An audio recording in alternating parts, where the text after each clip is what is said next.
Honorable members, I greet you all during this wonderful period of our democracy. Our democracy is celebrating 30 years of existence. By celebrating our 30-year existence does in no means mean that the path was easy or smooth. Where we find ourselves has been a road less traveled, a difficult but a much needed road.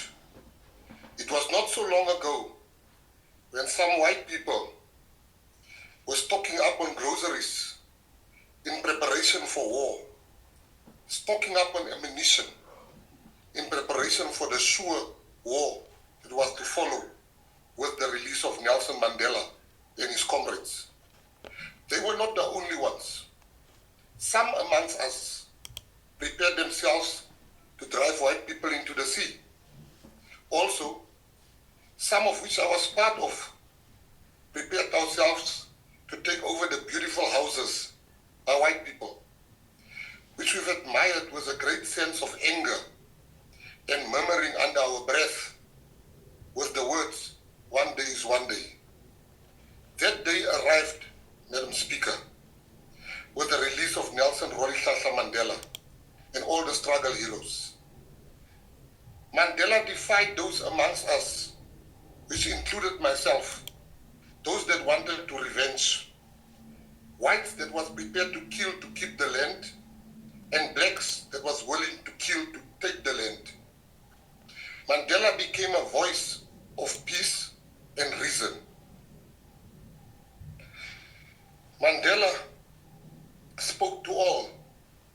That message was meant for us as South Africans, the peace message.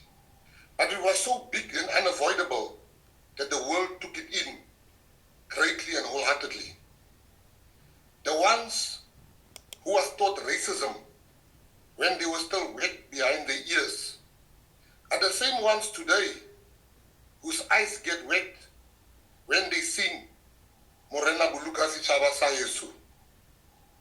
Those that was willing to die in order not to speak the Afrikaans language today are the same ones that sings a blow van onze hemel with the same gusto at which they fought the Afrikaans language.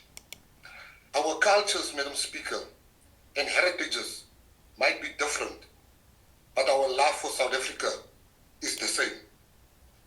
We have achieved the miracle. The world still uses us as an example when they speak about people who has put their country above hate and prejudice. The world still speak about us when they speak about people who put their country above everything else in order to attain peace and reach the promised land. We are one nation under God. We are the children of Nelson Mandela. It is not Uhuru yet, but we will get there. Those that died for our freedom will smile today because their death was not in vain. We have not reached all the things they fought for, but we are very strong on our way. We are a melting pot of different cultures, Madam Speaker. Our canvas is multicolored and beautiful and admirable. The GNU is another testament that we still have the will and potential to find each other when things are difficult and confusing. I want to pay tribute today to everyone who contributed towards this freedom, from those that took up arms to those that fought in song and culture. We are a great nation indeed. I'm proud to be from the Khoi and San people, the people who have contributed. Honorable Minister, there's a point of order. Honorable Kosan. Can the Minister take a question? No. You got your response. Continue, Honorable Minister. I am proud to be from the Khoi and San people, the people who have contributed to the following words to our coat of arms: diverse people unite. Those are not just ancient words, borrowed from the earth's oldest people, which they are. Those words are not just on a coat of arms. They are a call to arms for us to keep fighting to create a South Africa that is indeed truly united in its diversity. It's a daily reminder that we need to reach a point in South Africa where the people of this country will not be defined as black, white, colored, or Indian, or what other label you can fashion. We are being called to fight for a South Africa where we have the same access to opportunities and the same potential to be great, a socially cohesive South Africa.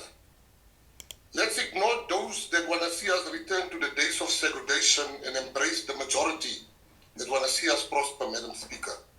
We still have huge differences, and that doesn't make us enemies. It makes us human. We are not where we want to be. We are not where we used to be. Our road is not easy, nor short. It's a long walk to freedom.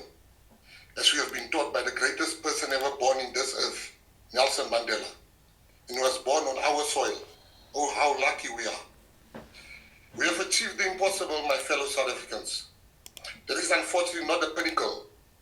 The pinnacle is sustaining the miracle. This is difficult but doable and only achievable by listening to those that we disagree with, embracing those that our past want us to dissociate from, but our future demands of us to embrace each other. We have achieved the impossible indeed.